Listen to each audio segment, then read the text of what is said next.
Hello दोस्तों, welcome to my new video. तो जो हमारा टॉपिक चल रहा था राज्यपाल की शक्तियां, उसमें हमने दो शक्ति पढ़ रखी है ना। पहली भी हमने पढ़ी कार्यपालिका शक्ति, दूसरी हमने पढ़ी वित्तीय शक्ति। आज हम देखेंगे कि राज्यपाल की विधायी शक्तियां क्या होती हैं। जिस प्रकार से हमने राष्ट्रपति की विधायी शक्तियां पढ़ी थी, उसी प्रकार से ना एज इट इज हम लोग राज्यपाल की भी विधायी शक्तियां पढ़ते हुए चलेंगे। हमारा रिवीजन भी होता चलेगा, है ना। मैं आपका रिवीजन भी कराता चलूंगा। जो हमने राष्ट्रपति की विधायी शक्तियों में पढ़ा है, दोनों हमारा रिवीजन भी हो जाएगा और हम राज्यपाल की विधायी शक्तियां भी समझ लेंगे। तो चलिए शुरू करते हैं कि राज्यपाल की विधायी शक्तियां क्या होती है। तो जो राज्य विधानमंडल, जो राज्यपाल की जो विधायी शक्ति, हमारा जो राज्यपाल है वो क्या है, राज्य विधानमंडल का अंग होता है ना। जो राज्यपाल है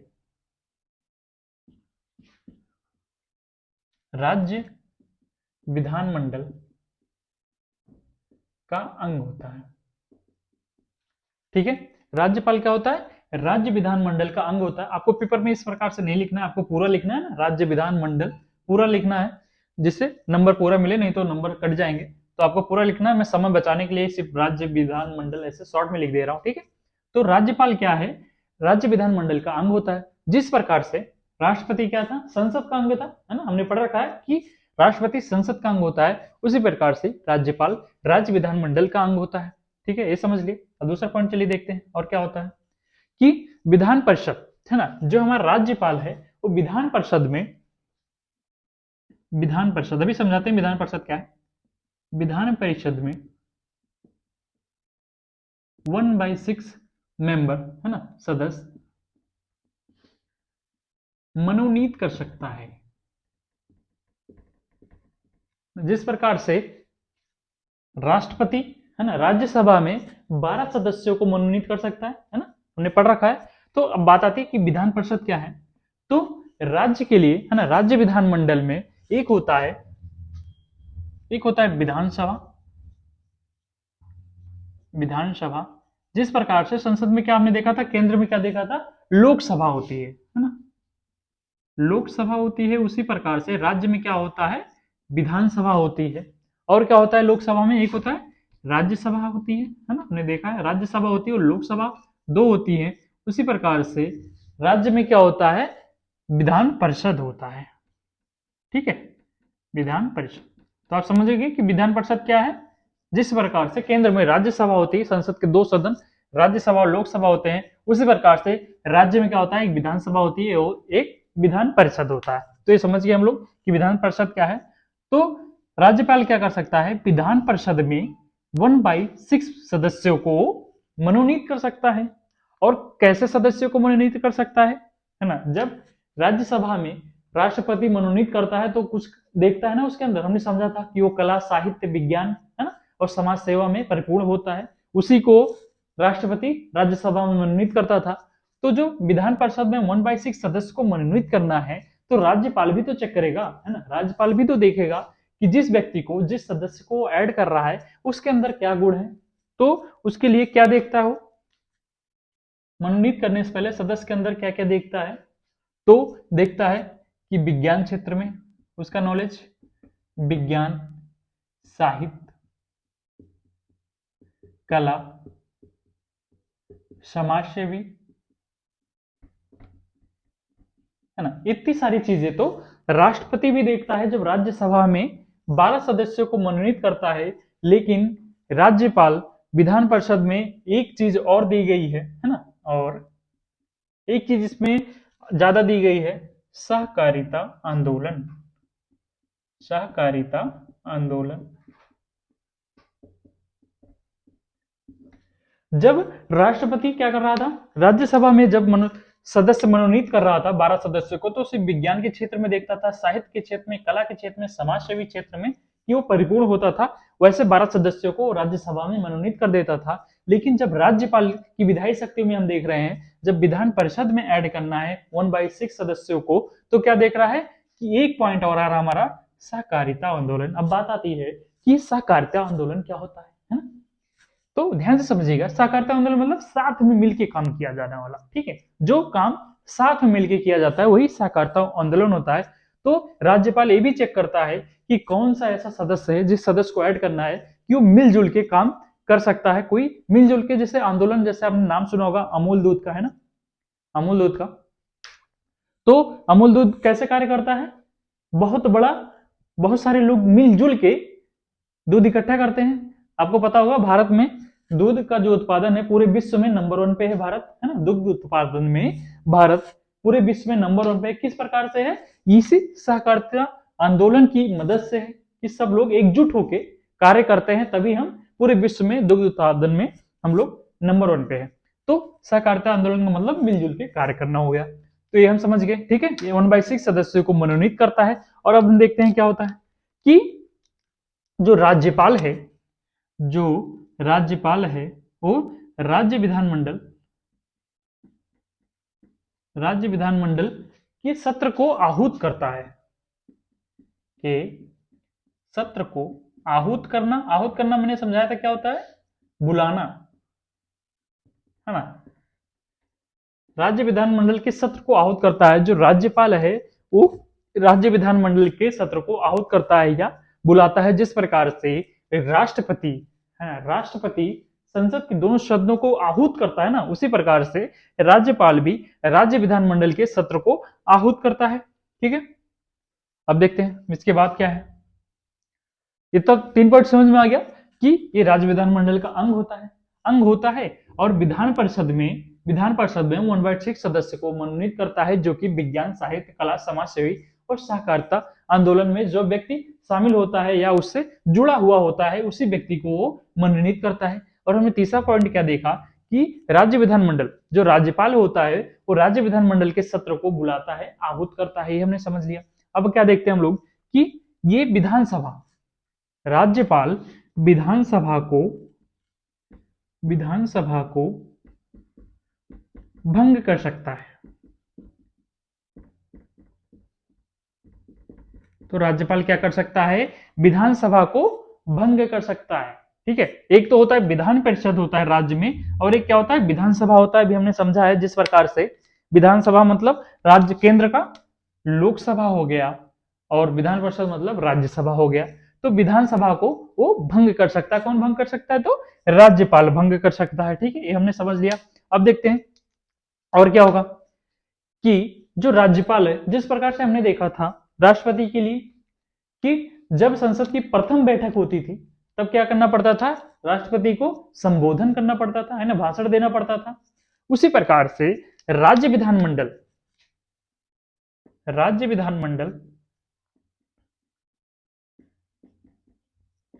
में संबोधन मतलब भाषण देना, है ना, संबोधित करना। तो राज्यपाल क्या करता है? राज्य विधानमंडल में संबोधन करता है, भाषण देता है, ठीक है। इसके बाद क्या होगा कि कुछ ऐसे विधानमंडल में, है ना, राज्य विधानमंडल में कुछ ऐसा होता है कि जिसमें इनको अनिवार्य होता है, संबोधन देना अनिवार्य होता है। कुछ ऐसी पॉइंट है जिसपे राज्य विधानमंडल में जो राज्यपाल हैं उनको संबोधन देना अनिवार्य है। चलिए देखते हैं किस कारणों से इनको, किन किन कारणों से इनको संबोधन देना अनिवार्य होता है। जिस प्रकार से राष्ट्रपति के बारे में हमने चर्चा करी थी कि राष्ट्रपति को संसद में भाषण देना अनिवार्य होता था, हमने पढ़ रखा है 2 चीजों में। वही 2 चीजें सेम एज इट इज राज्यपाल के लिए भी होती हैं। तो कैसे ऐसी चीजें हैं वो हम लोग समझते हैं कि भाषण देना अनिवार्य है ना, संबोधन अनिवार्य किस 2 चीजों पे? 2 चीजों के लिए अनिवार्य होती है। पहला हमारा होता है कि राज्य विधानमंडल का जो प्रथम सत्र होता है ना, प्रथम सत्र, है ना, प्रथम सत्र की जब शुरुआत होती है ना, राज्य विधानमंडल की प्रथम बैठक होती है, प्रथम बैठक, जब इसकी पहली बैठक होती है, राज्य विधानमंडल की जब पहली बैठक होती है तो राज्यपाल को भाषण देना अनिवार्य होता है। ये हमने पहला देख लिया है ना। पहला क्या था कि इनको देना अनिवार्य होता है। और प्रत्येक वर्ष, दूसरा, प्रत्येक वर्ष की पहली बैठक,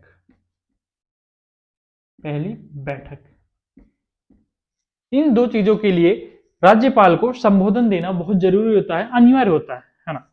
इसमें राज्यपाल मना नहीं कर सकते, उनको संबोधित करना ही पड़ता है राज्य विधानमंडल में। ठीक है, ये 2 पॉइंट हो गए जिसमें इनको संबोधन देना ही पड़ता है। ये 2 पॉइंट हो गए। यही सेम हमने देखा था राष्ट्रपति के लिए भी, यही सेम था ना, आपको याद आ रहा होगा। और जिन्होंने ना देखा हो आप जाके देख सकते हैं, मैं प्लेलिस्ट लगा दूंगा जहां से मैंने पढ़ाना शुरू किया, आप वहां पे जाके चेक कर सकते हैं। तो ये हो गया राज्यपाल के लिए संबोधन अनिवार्य हो गया। एक पॉइंट ये समझ लिया हमने कि कब कब अनिवार्य होता है। वैसे तो संबोधित करता ही है, लेकिन ये 2 पॉइंट ऐसे हैं, ऐसे 2 पॉइंट है जहां पे संबोधन देना इनके लिए अनिवार्य है, ऐसा संविधान में लिखा गया है। अब चलिए देखते हैं, कल हमने समझा था ना एक पॉइंट वित्तीय शक्ति में मैंने समझाया हुआ था कि जो धन विधेयक है ना, धन विधेयक है, ये राज्यपाल के द्वारा क्या किया जाए, अनुमति राज्यपाल ही देता है। ठीक है, धन विधेयक को पेश करने की अनुमति कौन देता है, राज्यपाल ही देता है। धन विधेयक, इसको हमने वित्तीय शक्ति में समझ लिया था, मैंने बताया था विधायी शक्ति में भी आएगा, तो मैं बस सिंपल सा लिख देता हूं क्योंकि हमने समझ रखा है कि राज्यपाल की अनुमति से, राज्यपाल की अनुमति से। ठीक है, कि जो धन विधेयक है वो राज्यपाल की अनुमति से पेश होता है या लास्ट में पारित किया जाता है। एक ये समझ में आ गया। अब बात आती है कि जो धन विधेयकों की अनुमति, जो विधेयक जैसे अनुमति दे रहा है, धन विधेयक पे जैसे अनुमति राज्यपाल कर रहे हैं, तो अनुमति किस प्रकार से देता है इसके बारे में हम लोग चर्चा करेंगे। बहुत इंपॉर्टेंट है पॉइंट कि जो राज्यपाल है, कोई भी विधेयक है ना, कोई भी विधेयक है जिसको पारित कराना है, उस पर अनुमति वो किस प्रकार से दे सकता है, बहुत इंपॉर्टेंट है, इसको देखेंगे हम लोग कि धन विधेयकों, विधेयकों पर अनुमति, विधेयकों पर अनुमति, ये पॉइंट हमने राष्ट्रपति के लिए भी पढ़ा था, ऐसे इसके लिए हम पढ़ रहे हैं, ध्यान से देखिएगा, है ना। तो 4 चीजें हम लोग देखते हैं विधेयकों पर अनुमति के लिए, हम 4 पॉइंट इसमें देखेंगे। तो पहला क्या है कि पहला, राज्यपाल अनुमति दे सकता है, अनुमति दे सकता है, जो भी विधेयक है उस पर अनुमति दे सकता है। दूसरा कि अनुमति नहीं दे सकता, अनुमति नहीं दे सकता, है ना। तीसरा क्या हो जाएगा कि विधानमंडल के पास, विधानमंडल के पास पुनर्विचार, पुनर्विचार के लिए, विचार के लिए भेज सकता है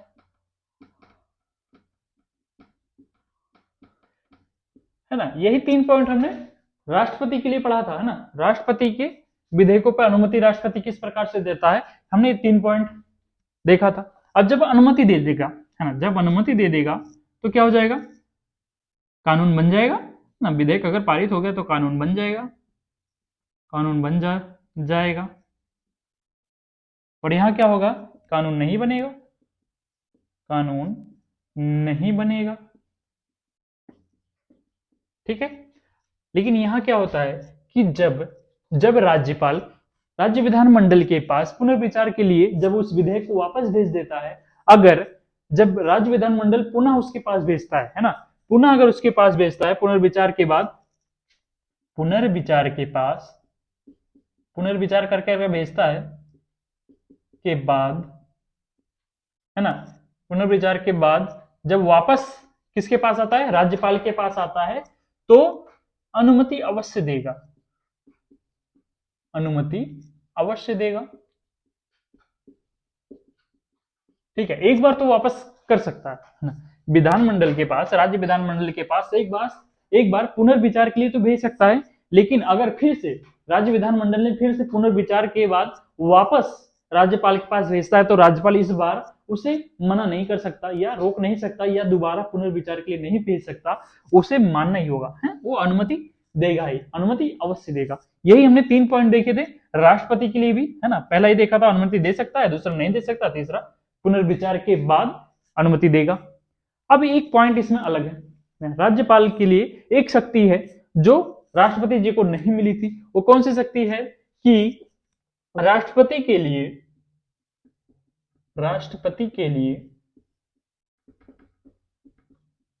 आरक्षित, आरक्षित करना, ठीक है, आरक्षित करना या आरक्षित कर सकता है, करना नहीं होगा यहाँ पे, कर सकता है।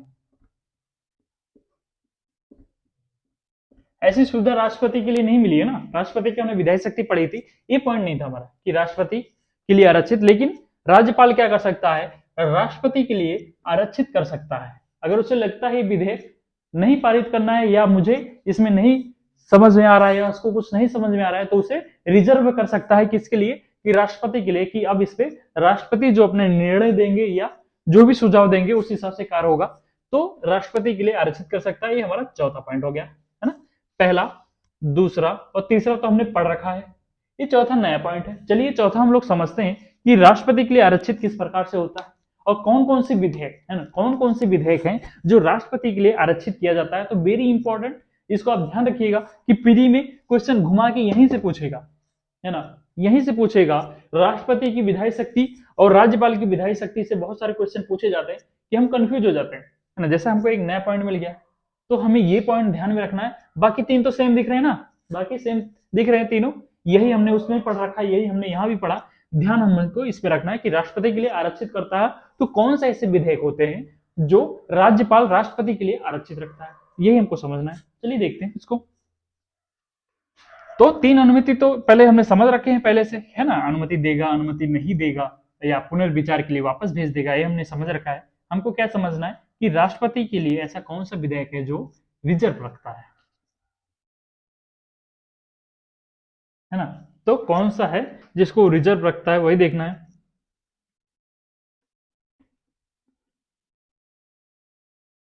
तो कौन से विधेयक आरक्षित होते हैं, हेडिंग डालते हैं, कौन से विधेयक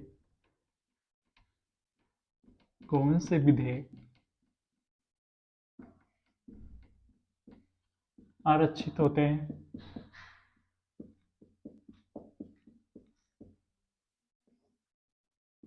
तो चलिए देखते हैं, है ना, ये कौन कौन से विधेयक आरक्षित होते हैं कि जो राज्यपाल राष्ट्रपति के लिए आरक्षित कर देता है, जो उसे समझ नहीं आता है या जिसपे वो निर्णय नहीं देना चाहता है उसमें, है ना। तो जो हमारे संविधान में लिखा गया है इसके बारे में, है ना, जो हमारे संविधान में लिखा गया है कि जिसमें उच्च न्यायालय की शक्तियों में कमी हो जाती है, जिसमें क्या होता है, जिसमें उच्च न्यायालय की शक्तियों में क्या हो जाती है, कमी का प्रावधान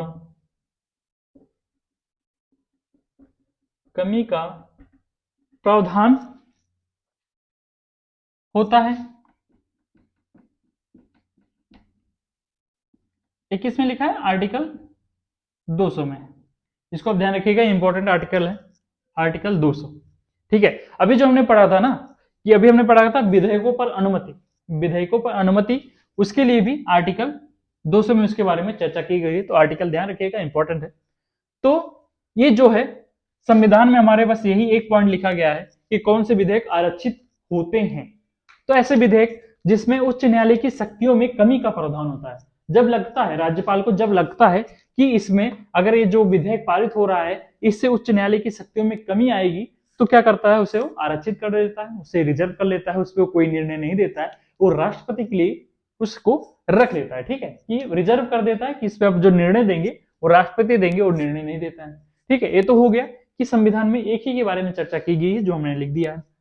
अब कुछ ऐसे होते हैं, है ना, कुछ ऐसे भी होते हैं जो राज्यपाल जी के खुद के विचार होते हैं, है ना, खुद विवेकी विचार जिसको हम कह सकते हैं। दूसरा उनका है विवेकी विचार, विवेकी विचार के रूप में भी वो अपने पास उसे रोक सकते हैं या रिजर्व कर सकते हैं, किसके लिए, राष्ट्रपति जी के लिए। ठीक है, तो ऐसी कौन सी चीजें होती हैं जब उनको लगता है कि संविधान का उल्लंघन हो रहा है, जब उन्हें लगता है कि संविधान का उल्लंघन हो रहा है तब वो उसे रिजर्व कर लेते हैं और राष्ट्रपति जी के लिए उसे रिजर्व करते हैं। दूसरा, जब लोकहित का, है ना, लोकहित का उल्लंघन हो रहा हो तब वो रोक लेते हैं। ठीक है। तीसरा हमारा राष्ट्रहित, राष्ट्रहित के लिए भी उसे रोक लेते हैं। एक जो मेन पॉइंट है कि संपत्ति का अनिवार्य अधिग्रहण, है ना, संपत्ति का, अभी मैं इसे समझाता हूं। संपत्ति का क्या होता है? संपत्ति का अनिवार्य अधिग्रहण। बाकी तीन पॉइंट तो आपको समझ में आ रहे होंगे, है ना, कि संविधान का उल्लंघन क्या होता है, लोकहित का उल्लंघन क्या है, राष्ट्रहित का उल्लंघन क्या है। एक हमारा नया पॉइंट है, इसको आप ध्यान रखिएगा। फिर में पूछा जा सकता है, आपको 3 पॉइंट देगा, चौथा कुछ गलत कर देगा कि अनिवार्य नहीं है, तभी आपका गलत हो जाएगा। तो ध्यान रखिएगा कि संपत्ति का अनिवार्य अधिग्रहण मतलब भूमि अधिग्रहण, है ना, जमीन का अधिग्रहण। मतलब जैसे अगर सरकार को सड़क बनानी है, मान लीजिए सरकार को सड़क बनानी है, कहीं से ले जाना है, तो उसको जमीन की जरूरत पड़ेगी, है ना, भूमि तो कब्जा करेगी ना। तो उसके लिए क्या देना पड़ता है? मुआवजा देना पड़ता है लोगों को, जिसकी जमीन होगी भाई उसको तो पैसा चाहिए ही ना। तो यही होता है संपत्ति का अनिवार्य अधिग्रहण। अगर ऐसा कोई मामला आता है, ऐसा कोई मामला आता है जैसे किसी व्यक्ति की, है ना, पर्सनल जमीन है, वहां से रोड उसको ले जाती है सरकार को, वहां से हाईवे निकाल रहा है, अगर वो अपनी जमीन नहीं दे रहा है, ऐसे पे उसने कोई राज्यपाल के पास ऐसी कोई विधेयक पारित कराना होगा सरकार को, तो ऐसे संपत्ति के अनिवार्य अधिग्रहण के लिए वो उसे रोक सकता है कि भैया मैं इस पे कोई भी अपना निर्णय नहीं दूंगा, मैं राष्ट्रपति जी के लिए इसे रिजर्व करता हूं, जब राष्ट्रपति इस पे कोई चर्चा करेंगे या जो निर्णय देंगे वही निर्णय माना जाएगा, तो इसलिए इसे भी वो रोक सकता है। ठीक है। तो आज हमने क्या देख लिया? ये हमने स्वविवेकी के अनुसार, है ना, जो उनका विवेक होगा उसके अनुसार इसे रख सकते हैं। बाकी संविधान में बस इसके बारे में चर्चा की गई है कि उच्च न्यायालय की शक्तियों में कमी का प्रावधान, अगर उन्हें लगता है कि इससे जो भी ये विधेयक पारित होने के लिए आया है, जो विधेयक पारित होने के लिए आया है उसमें उच्च न्यायालय की शक्तियों में कमी हो जाएगी, तब ऐसे विधेयकों को वो अपने पास रिजर्व रख लेते हैं। किस लिए? राष्ट्रपति जी के लिए। ठीक है। आई होप आपको समझ में आया होगा। आज हमने राज्यपाल की विधायी शक्तियां भी क्लियर कर ली है, इसे समाप्त कर लिया है। तो अगर आई होप अगर आपको ये वीडियो पसंद आई हो तो वीडियो को आप लाइक कर दीजिएगा, चैनल को आप सब्सक्राइब कर लीजिए और अपने दोस्तों के साथ जरूर शेयर कीजिए। मिलते हैं कल नेक्स्ट वीडियो में एक इसकी न्यायिक शक्तियों के लिए। ठीक है, कल हम देखेंगे राज्यपाल की न्यायिक शक्तियां क्या होती है। ठीक है, हमारी और एक और शक्ति बच रही है ना, विवेकी शक्ति। तो हो सकता है हम कल दोनों एक ही दिन में समाप्त कर दें कि राज्यपाल की न्यायिक शक्तियां और विवेकी शक्तियां। तो मिलते हैं कल नेक्स्ट वीडियो में। Thank you guys.